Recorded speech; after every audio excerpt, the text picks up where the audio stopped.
the license to regulatory approval for you to connect to MNOs. Focus on that and roll out with MNOs. Observant to where Honorable Sam George or ye Ningo Pram Raswe Jenny Sasu minister or share a communication Hunson some and what your Casade for DStv Hunson some Emma or se was share the NCA say by 7th August say DStv for no entity or more prices so unhufa so bie woso so omokoso atena omayimo na sa omo old movies ni ade no a omo edidwa yasom no omo ebeji ese atwamene bo no ewo omayimo. Honorable Sam George. The ministry's expectation that pricing structures had to be responsive to Ghana's current economic context. I made a formal request of 30% reduction in the package pricing and gave a deadline of July 21st for a formal response from MultiChoice. On the 21st of July this year, I received a 9-page letter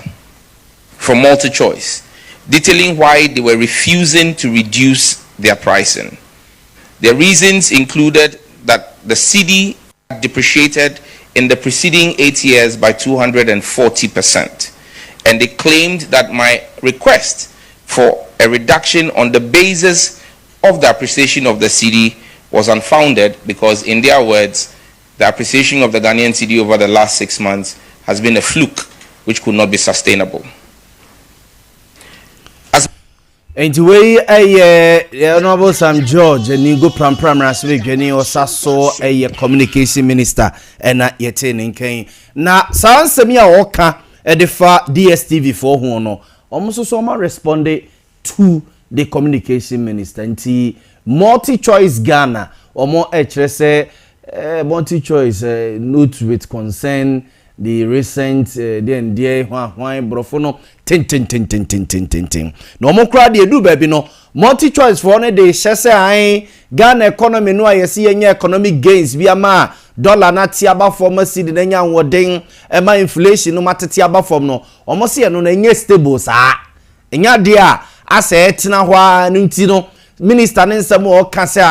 omo ntete omo prices so by 30% no omo eye ne sa enye ye nti omonye ready say omo ebetiti bibia so. But Honorable Sam George kire say we be by 7th August no 7th August no cry dey na 4th e kire ye 5th na ye say kikako be Friday and na say Thursday me boa na ye say dey o matwam nti Premier League na eba be start no ne ade a ye hwehwebie say DStv for no koyo omo ho tintin na ye communication minister so no eye tintin a ye be kwa wia ne say ene na che say ayeka eno no ye to aso na Honorable Kojo Pankroma eye ofanse agire bi mrase begani no kire say na no na aba beto dwa say the US government eye 15% tariff bi ato Ghana ye export wa ye be ye ede afi o mayimo ede akọ US manimo ye wonema bebre ba Ghana for ye di fi o mayimo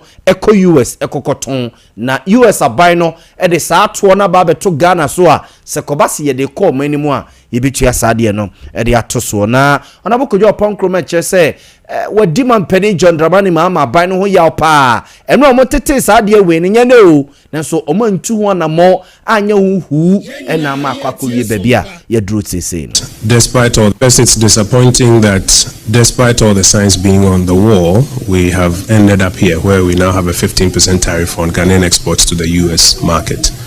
And it's more disappointing because we had earlier suggested that the president himself has to engage at the highest level. But this administration, unfortunately, is interested in a lot of PR settings. If you look at the breadth of the tariffs across other countries, it could trigger another round of global inflationary pressures, which could then come back to haunt us. And so in that regard, you again expect government to begin to explore how they can mitigate. Observant to way Honorable Kojo Pankroma Ofanse Ayire Bimra Sebegani, former information minister, former works and housing minister, and yetene nkano ochichire mo se na wana muntu pia na wo se abani tu ye ho bibi e ma sa 15% tariff no a ababeto Ghana so no nenka etimi efiri hono mo a enei ababeto Ghana eso sesei no na mame nkwa oma no so na mene honorable Kojo Ponkroma endi enkomo kakra ewa oma no so na yenye enchiremu honorable good morning. Morning, say. Eradi adom na also so yeah, the radiase. Honorable Obi Busa say, 15% tariff no US government e di ababeto Ghana so no. Nenka dia de nenka current government betima ya enke betima stop sa de no na intimi eba. Meda was na mecha watiefo anopay. Busuno fufa onyakopo de amaye no to ni supanguso na yenyina ensi. Amen. April ni muna US are buying cars or dream who say or the tariff 10% to any my figana by US so they are 10% at so the India now person they are 20 to so say or say or US and Ghana any senior and afford the near my figana eco US cotona Emma enuma eco form ewo US until the 20 to so Ebema Ghana near by US no boy thing. Na enkofo Anthony Bebre na mo America de na enkofo akoto. Eba no sabre no dom kuma no yen yetwa mampani adwen gina so se e wo se ono Ghana mampani o ma ehihia no.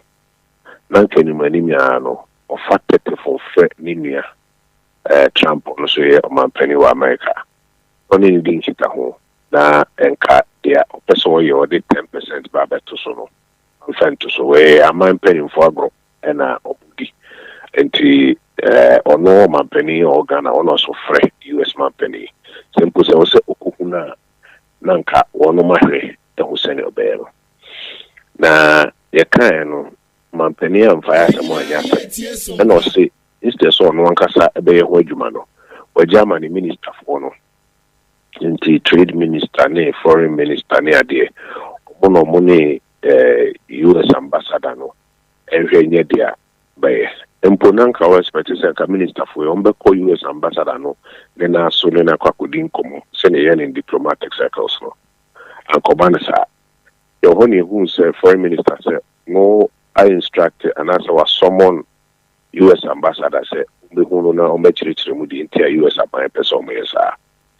ebiom ye sambo kokko se America for mo de omo uno mo ya de na obeye se una ugina ha una yigidi se ya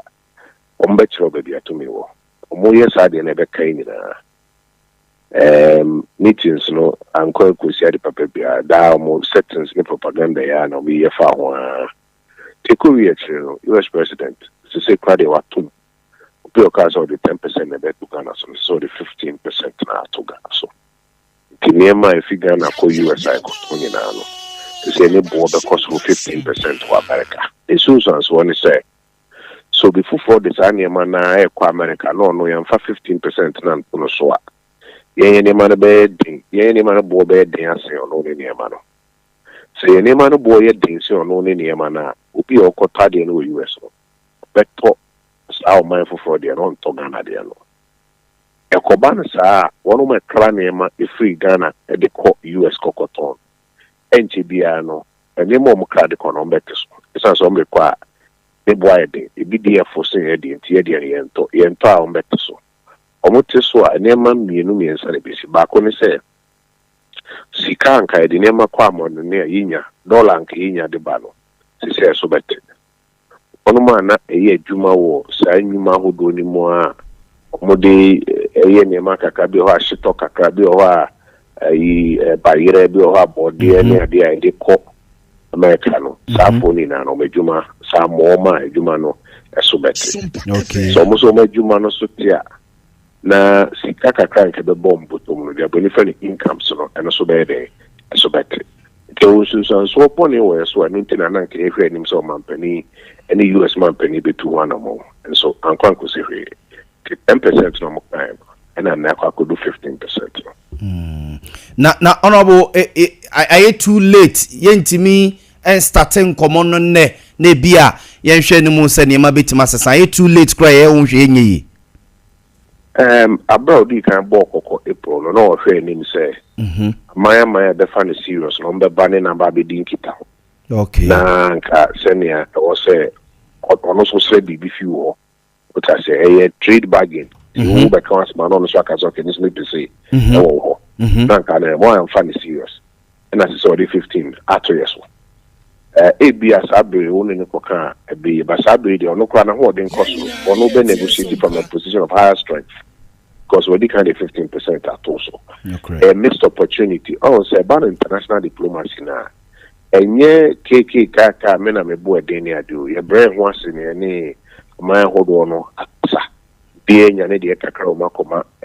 emanfo ti ba bi adui simple ye ne ka bibi na be yi po a sisi ono na ho den koso ti do no be demand e free ye ho na so think at first na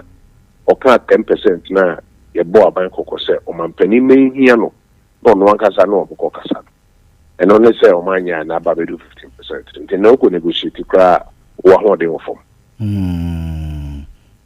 na the ordinary Ghanaian no na mabonte be kasa se bayere ne shito ne ade ade de komo mu so mo de atoso a se ne ebo ne be den de ama ne nkrofo wo America ho ana and na me kire mu se bo ne de ho a wo so wo yen so se be nye Ghana nko na de ikoko any bayere any body any nyema eko America nye Ghana nko the year the no they carry 15% at so no mfa 15% into every coast for the so na other countries for the so ye the no bo be den asen ono momo de no correct ye bo no ko ye den se omomo de na ne sunsan so no se nipa nko krane ma de ko no obete so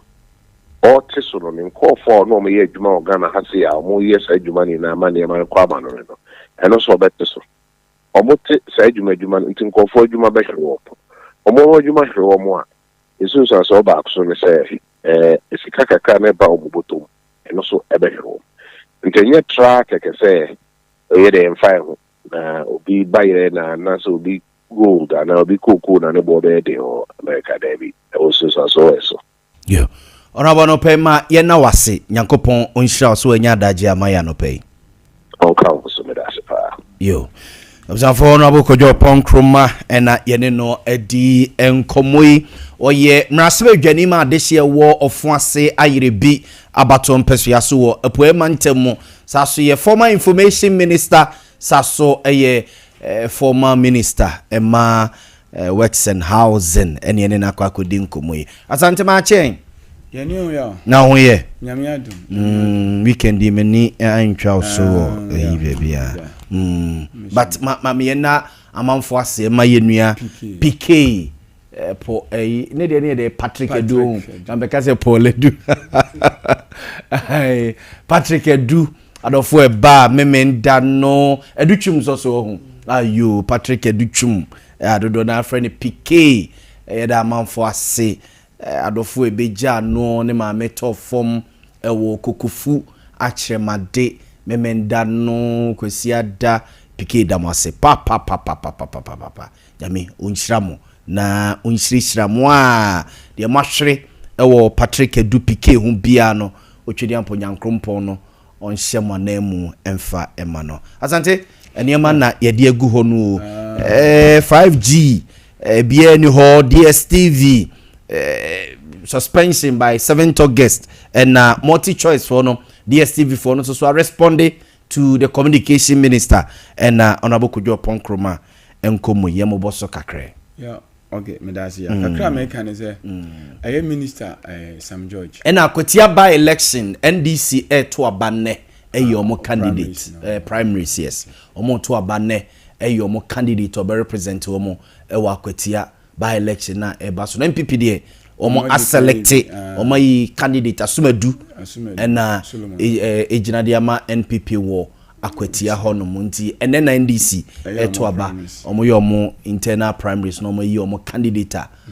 yeah omo edebe hihye so abane ye dabe is September 2nd na 2nd September yeah the maker ye Honorable Sam George there no in fact I must be honest me nyusu DStv as what I say cost on side the okuna okuma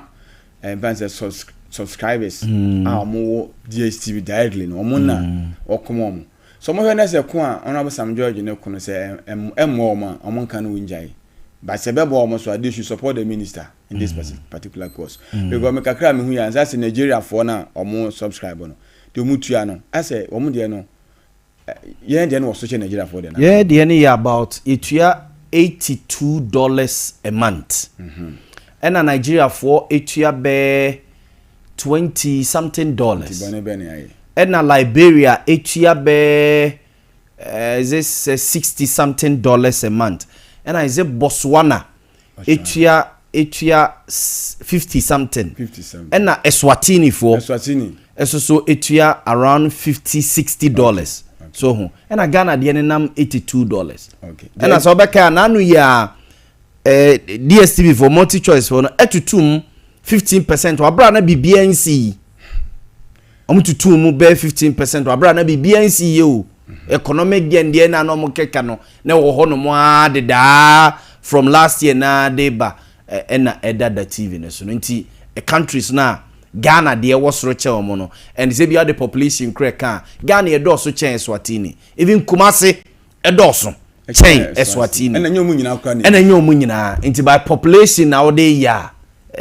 nti eno no Ghana de no na che say omo so mo DStv ade your compact your premium your compact plus so say dey and your family ne your access ne ade nti ni nyina prices no ena egugu on nti country by country South Africa, Ghana, Nigeria, Liberia, Angola, Botswana, Eswatini. Yeah. So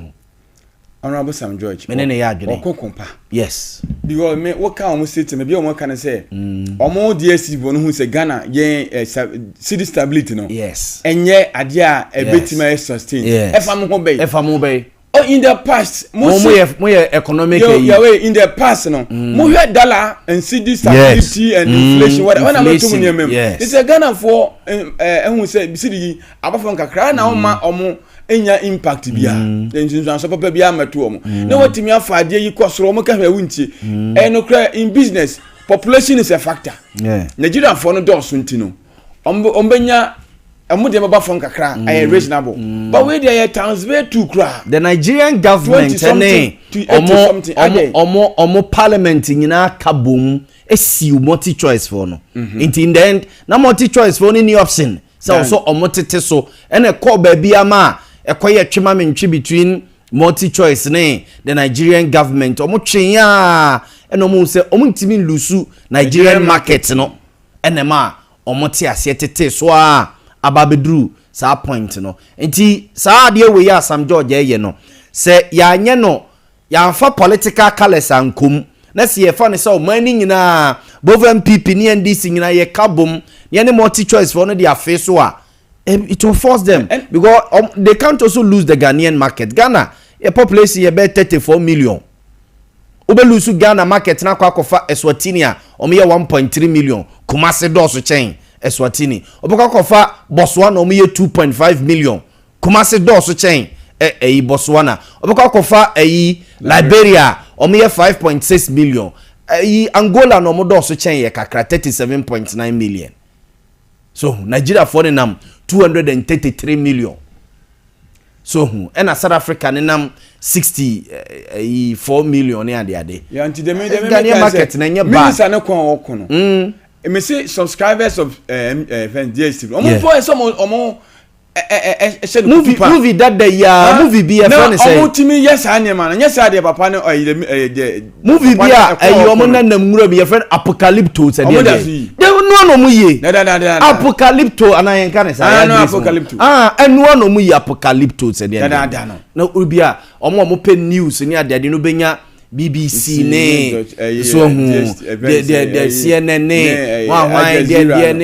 benya the current adienas apart from that and you know me dey honorable Okokopa the Ghana for no enhye encourage no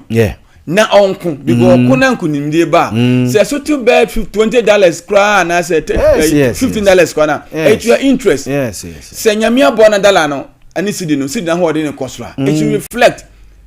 because you see no ordinary multinational companies or property no you will say Ghana for now mafuna mo Ghana ha ya when the dollar was city was gaining strength no omo tete omo ne maso ye come ne other company omo nyina omo tete omo maso that na DStv there omo ntem na ntimi de me minister kuna okono Ghana for no omo certain ko social media no omo say the means na ko okono omo support no so omo na say the means na no omo support wa no omo nya obeja onya ya mo na mutu aboden we ma aban no also he will lead the campaign Ghana for jai MultiChoice Ghana no you subscribe to MultiChoice Nigeria. Okay. Say basa ubetua $20 something so say for so mo premium service. Yes, Nigerian services in Ghana ha. Ni Nigerian service ni bi. Ghana. You abandon mo de no. Because I know now there were back could be yes have 5G ne 4G no. Was it there's no 4G? Yeah. There's no 5G. No 5G, sorry. Adaba come hu ministers, both present and past, and they say